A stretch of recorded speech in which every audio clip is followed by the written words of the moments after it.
November 18, 1986, 11:42 a.m. Beacon Records headquarters, Los Angeles. 28-year-old Prince Rogers Nelson sat in his attorney's office, listening to a demo tape that made his blood boil.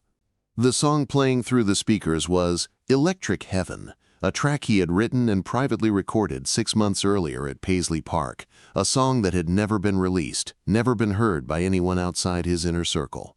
But now he was hearing it performed by Beacon Records' newest signing, Marcus Kane, who was being promoted as, quote, the next big thing, with a song that was note for note identical to Prince's unreleased composition. What Prince discovered next was worse. Beacon's CEO, Jonathan Sterling, had been secretly paying someone inside Prince's organization to steal his unreleased material for months. Sterling thought he was untouchable, backed by one of the industry's most powerful legal teams and a corporate structure designed to hide theft behind layers of plausible deniability. He was about to learn that when you steal from a legend who has connections in every corner of the music industry, you don't just lose a lawsuit, you lose everything.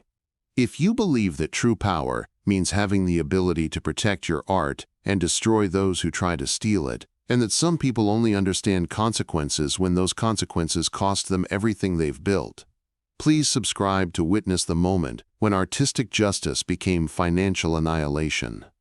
Jonathan Sterling was everything wrong with the music industry in the 1980s. As CEO of Beacon Records, a mid-tier label with major ambitions, he had built his career on finding creative ways to exploit artists and appropriate their work. Sterling operated through a network of industry insiders, studio employees, and desperate musicians who were willing to sell information, demos, or access in exchange for cash or career opportunities. Sterling's strategy was simple: identify rising artists with unreleased material, acquire that material through various means, then release it through one of his own artists before the original creator could. By the time legal challenges arose, Sterling's version would already be in the marketplace, making it difficult to prove who had created what first. Prince in 1986 was at the height of his creative powers, but also at his most paranoid about protecting his work. Purple Rain had made him a global superstar, but it had also made him a target for industry predators looking to capitalize on his innovation. Prince was known for recording constantly, creating hundreds of songs that never saw official release. This prolific output made him an ideal target for Sterling's operation. Electric Heaven had been composed and recorded during a late-night session at Paisley Park in May 1986. Prince had been experimenting with a new synthesis of funk, rock, and electronic elements, a sound that would later influence his Sign O, the Times album. The song was innovative, catchy, and potentially worth millions in commercial value. Prince had played it for only 3 people: his sound engineer Susan Martinez, his longtime collaborator Wendy Melvoin, and his personal assistant David Chen. What Prince didn't know was that David Chen was drowning in gambling debt and had been secretly selling information about Prince's unreleased material to various industry contacts for months. Chen's arrangement with Sterling was sophisticated and designed to avoid detection. Chen would provide Sterling with detailed notes about Prince's new compositions, musical structures, lyrical themes, distinctive elements, but not actual recordings. Sterling would then have his in-house producers create similar songs based on these descriptions, making legal challenges more difficult to pursue. But Electric Heaven was different. The song was so complex, so uniquely structured, that Sterling needed more than just descriptions. He needed the actual recording. On October 15, 1986, while Prince was performing in Europe, Chen smuggled a cassette copy of Electric Heaven out of Paisley Park and delivered it directly to Sterling's office in Los Angeles. Sterling paid Chen $15,000 for the recording, more money than Chen made in 6 months working for Prince. Within 2 weeks, Sterling had assigned the song to Marcus Kane, a talented but struggling artist who had been desperately seeking his breakthrough hit. Kane was told that Electric Heaven was an original composition written by Beacon's in-house songwriting team. He recorded it exactly as Prince had arranged it, note for note, word for word. Sterling's plan was to release Kane's version in December 1986, betting that Prince wouldn't notice the theft until it was too late to stop the song's commercial momentum. But Sterling had made a critical miscalculation.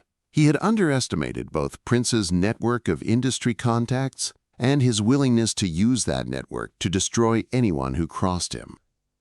On November 17, 1986, Prince received a call from Mo Austin, chairman of Warner Brothers Records and one of the most respected executives in the industry. Mo had just heard a demo of Kane's upcoming single and immediately recognized the musical fingerprints of Prince's composition style. "Prince, you need to hear something," Mo said. "Someone's stolen your song." The next morning, Prince was sitting in his attorney's office, listening to his own composition, performed by a stranger on a label that had never contacted him about licensing or collaboration. "How is this possible?" Prince asked his lawyer, Margaret Hayes, one of the most formidable entertainment attorneys in Los Angeles. Margaret had already begun investigating. "Someone with access to your unreleased material provided it to Beacon Records. This isn't coincidence or parallel development. This is systematic theft." Prince was quiet for a long moment, then asked a question that would change everything. "Margaret, what's the fastest way to completely destroy a record label?" Before we reveal how Prince turned Beacon Records into a cautionary tale about stealing from the wrong artist, let me ask you, have you ever had your ideas, your work, or your creativity stolen by someone who thought they could get away with it? Share your stories in the comments, because what happened next proves that some people only learn respect when they lose everything they thought protected them. Margaret Hayes wasn't just Prince's attorney. She was a strategic genius who understood that in the entertainment industry, reputation and relationships were often more valuable than actual contracts. Her plan for destroying Beacon Records wouldn't rely solely on legal action. It would leverage Prince's industry connections to create a cascade of business failures that would bankrupt the company within days. "Prince, we're not just going to sue them," Margaret explained. "We're going to make it impossible for them to operate." The first phase began immediately. By 2 p.m. on November 18th, Margaret had filed emergency injunctions in federal court to prevent the release of Electric Heaven under Kane's name. But more importantly, she had also filed theft and conspiracy charges that would require Beacon Records to open their books to legal discovery. While the legal paperwork was being processed, Prince made a series of phone calls that would prove devastating to Sterling's operation. Call number 1, Quincy Jones, who had connections with every major retailer in the country. Within hours, word had spread through retail channels that Beacon Records was facing major legal challenges for copyright theft. Record store buyers began canceling orders for upcoming Beacon releases, not wanting to be caught carrying potentially stolen material. Call number 2, Don Henley of the Eagles, who had recently founded the Recording Artists Coalition to protect musician rights. Henley immediately put out a statement warning artists about working with labels that engaged in theft, specifically mentioning Beacon Records by name. Call number 3, Walter Yetnikoff, president of CBS Records, who controlled a significant portion of industry distribution networks. Yetnikoff quietly informed his distribution partners that CBS would reconsider their relationships with any company that continued doing business with Beacon Records. But Prince's most devastating call was to David Geffen, founder of Geffen Records and one of the most connected figures in entertainment. "David, someone stole my song," Prince told him. "I need your help making sure this never happens to any other artist." Geffen's response was immediate and brutal. "Consider it done." By 6 p.m. on November 18th, Beacon Records was facing a crisis that went far beyond a simple copyright lawsuit. 3 major radio promoters had canceled their contracts with the label. 2 significant artists had invoked morality clauses to escape their recording agreements. 4 different streaming and retail platforms had suspended orders for Beacon products pending legal resolution. But Prince was just getting started. That evening, Margaret Hayes received a call from her private investigator, who had discovered something extraordinary. David Chen wasn't the only source Sterling had been using. The Beacon CEO had been running a systematic theft operation involving employees at multiple record labels, stealing material from dozens of artists over a period of 3 years. This information changed everything. What had started as a case about one stolen song suddenly became evidence of an industry-wide criminal enterprise. On the morning of November 19th, Margaret contacted the FBI's white-collar crime unit and provided evidence of Sterling's theft ring. By noon, federal agents had executed search warrants on Beacon Records offices, seizing computers, files, and recordings that documented years of systematic copyright theft. The story broke on MTV News at 3 p.m. Record label's CEO investigated for music theft ring. The industry response was immediate and merciless. Within hours, Beacon Records lost its distribution deal with Universal, its marketing partnership with Clear Channel, and its licensing agreements with 3 major music publishers. Artists began fleeing the label en masse, invoking legal clauses that allowed them to escape contracts with companies facing criminal investigation. But the most devastating blow came from an unexpected source: Marcus Kane himself. When Kane learned that Electric Heaven had been stolen from Prince, he was horrified. Not only was he a longtime Prince fan, but he was also a songwriter who understood the violation that theft represented. Kane immediately contacted Prince's representatives and volunteered to provide evidence about how Sterling had given him the stolen song. Kane's cooperation provided the final piece of evidence needed to prove Sterling's guilt beyond any doubt. By the end of November 19th, exactly 48 hours after Prince had first heard the stolen recording, Beacon Records was hemorrhaging money at an unprecedented rate. The company faced $15 million in canceled distribution agreements, $12 million in terminated artist contracts, $8 million in legal fees and settlement demands, $7 million in lost retail partnerships, $6 million in federal investigation costs, $2 million in emergency public relations expenses. Total losses, $50 million in 48 hours. But Sterling's personal consequences were even more severe. The FBI investigation had uncovered evidence that Sterling had been operating his theft ring since 1983, stealing material from over 40 different artists. Federal prosecutors charged him with criminal conspiracy, copyright theft, and racketeering under the RICO Act. On November 20th, Sterling was arrested at his Beverly Hills mansion. His bail was set at $5 million, which he couldn't afford because his company's collapse had frozen all his assets. David Chen, the inside source who had betrayed Prince's trust, was arrested the same day at his Minneapolis apartment.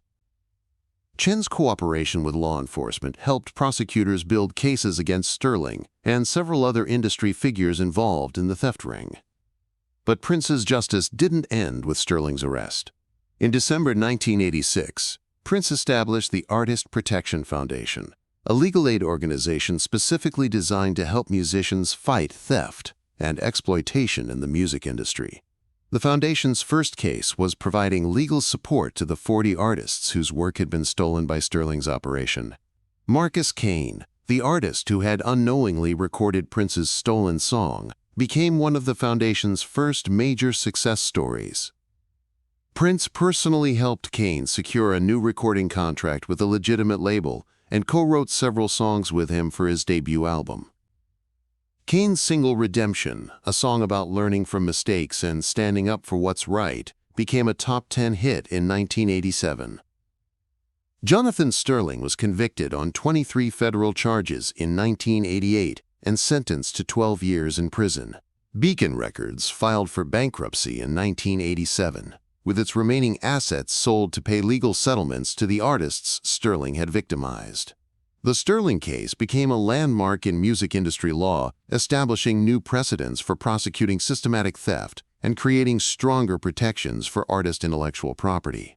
Law schools now teach the Beacon Records case as an example of how criminal enterprises can hide within legitimate businesses. When Sterling was released from prison in 1994, he found himself effectively blacklisted from the entertainment industry. No legitimate company would work with him, no artist would collaborate with him, and his reputation as a thief followed him wherever he tried to restart his career.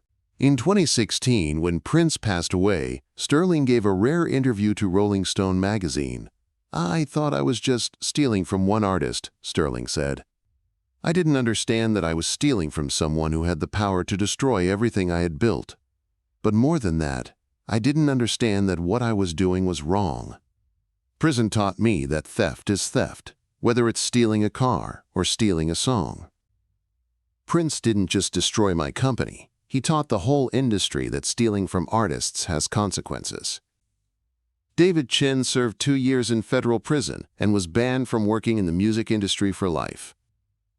After his release, he moved to Portland and became a substance abuse counselor, working with people struggling with gambling addiction. In his victim impact statement, which was read at Sterling's sentencing, Prince wrote, "When someone steals an artist's work, they're not just stealing property, they're stealing pieces of their soul." The song, Electric Heaven, represented months of creative work, personal expression, and artistic innovation.